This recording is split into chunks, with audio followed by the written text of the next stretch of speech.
kirimo kiramunaniza ubu ngubu nesa na bitkira nuko babuze umuntu abantu bemera ashobora kumubirivingiramo kugira ngo abantu bagire Bruce Melody yamwemeye buriya nibyo ubundi nicyo confirmation ya talent ani Bruce abivugiye hanyine kamwemera oya buriya nibyo hagije amwemera afite indirimbo umva mbwira ikibazo kiri mu muziki kandi gikomeye nuko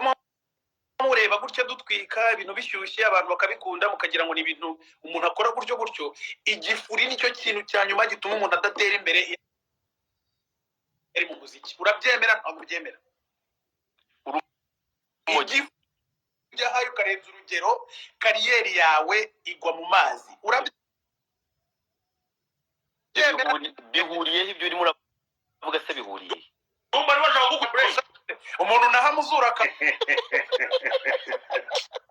urumva ariko se Melody umukire wanjye bita Vasili arahoga muri Melody reka yaramoba kivuge ku tugambo hano ndi kumwe n'uwitwa Joel Jean Baptiste agakire gato niko Yohani Matiza oya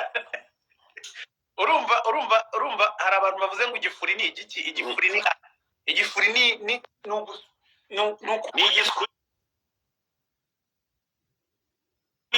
ni ukuyobya ubwenge ibyo igifuri umuhanzi ubwonko bukayoba amafaranga azapfa atunze dore ndagateyeye urumva nibyo aronze nabi nibyo mwakoreye amaroni ntabwo mvuze nabi ariko hayi zirica ibaze ibintu na leta ivuga ibaze ko na leta ivuga iti mwoka byaramwe mwagabanyije kujya hejuru amaroni twamuhaye ibintu anywa amaroni ibintu mwamuhaye ntabwo bibaho oya nta kintu twamuhaye ariko sinzi ko nabinywa amaroni ibyo bintu mwarongeye mubikora umuntu bita hari umuntu ufata ikiyobyabwenge akakiguha nawe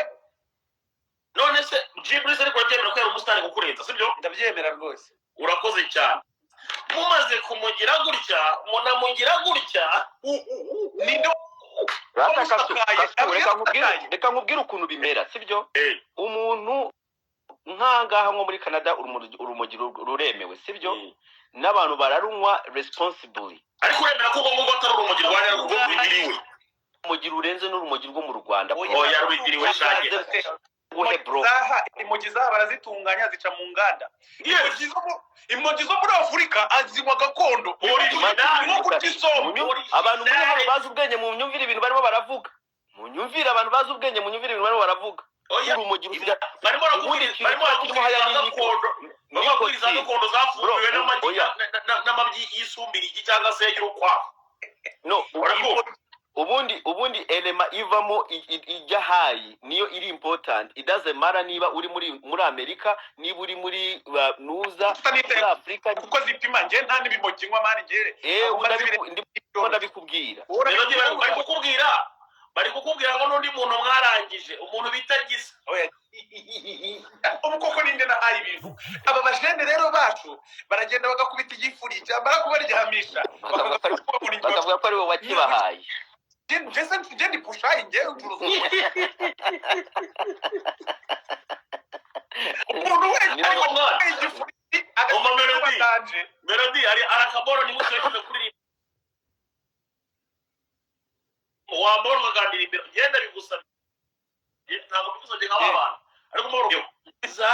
nyumiyeho uzi n'ingoma y'amashomamfa ariko kera narihirinze mbabara urwamubiri yahise akora indi ngoma bita ngo Bruce Melody kutagushyira muri video y'indirimbo yanjye nuko nakwanze cyane amajinde nakuribuka ibintu yamuvuze guhabyara abyara abuzi ubaza ariko buramo ibyo twavugaga by'igifuri niyo mpamvu nari nkubwiye bizanyumiyeho ndagira ngo wibutse byinshi cyane bari abakobwa babaga bicaye nk'ahantu barimo barinywera ibifuri ngo giye ko cyambere tugiye guhitana na gitamo noneho ngaha uri kumva abantu bose abatutse man nibyo nyine nkubwira agatereta bikagira gute agahita ari kwita I am Queen Kaliza masoma baramufunguye agaruka imihanda ubu ngubu nta mahoro babona ari no kutwumva masho yaje ejo bundi ngo ayisasanura ngo ngahita avuga ngo story ngo y'amakuru Maso mamba hari agahungu kanjye kibera Dubai kagahiririmbi ngo kamusanze yiryamiye yari kuri ntuza cyamukubise yibereye gutya ngo umutipa itaramamagara arambwira ngo ndimo ndabona hano cyamashi mamba ngo byagishwanya gusa nagiye kureba DPG abora abari marakinira biyari urukumva Bangkok nyine Bangkok Sodoma nagenda musanga na bose abahungu babaga kera batwajyaga twebera ngo nabanyaribenga n'ibiki byose uza amagambo DPG yibwire muri ryajwi rye rituje ngabo ngawe inaha ntibagikora uko kera se byari birenze kera byari byanyabyo kera no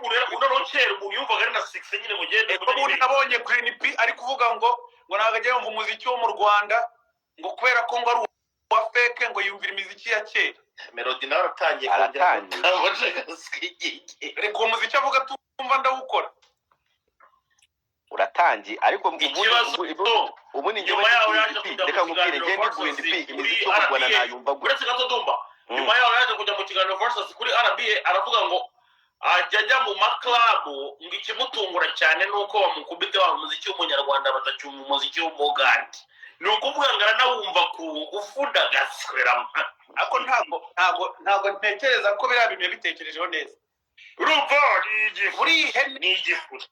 ngo ihene nizo zinjiye mu nzu ziyisenyeraho ariko reka mbabaze ikibazo Bruce Melody na Kasuku Ben avukana na Green P yego urabona The Ben bamushyize hariya bakazana na King Kabaka wapfuye muri King Pazo oya King Kabaka wapfuye Kabaka nyine Jay Polly bakabashyira hariya urumva Green P ari we yakura ninde yakuraho azi umuntu bavukana rero utangira nayi bintu nk'ibyo ngibyo inde nandi uvukana nande se ngende ikibazo cyawe kidakwitse nyine arimo aravuga arimo arabaza ngiye ko mbyumvise arimo arabaza ngo none aha ngaha baramutse bazanye nyakwigendera Kabaka the king himself bakamutereka hariya bagatereka na The Ben none bakabwira ngo Green P ngo nahitemo uwo yumva bavukana yumvishe hari umuntu wumva yumvishe bugemba naje gutanga ubutumya bwanjye muri industry ariko hari kuntu uvuga araso undi mukavukanira mu kazi ibyo bavugaga ushobora kuvuga ko Amag the Black ari umuvandimwe wanjye ariko si we Amag the Black urabizi ko ajya kuvuga nabi numwifungeho wese uvuga nabi reka njye yewe Melody yaramfashe agiye kujya kungurira ibiryaha agiye kujya kungurira ibiryaha mu maji ya mbere yahamagaye Amag the Black turagenda tujya kumureba ahantu yarari banamukubizesha umuntu ungana gutya ikibazo ngiye kubona mbona ejo bundi nacyo kiba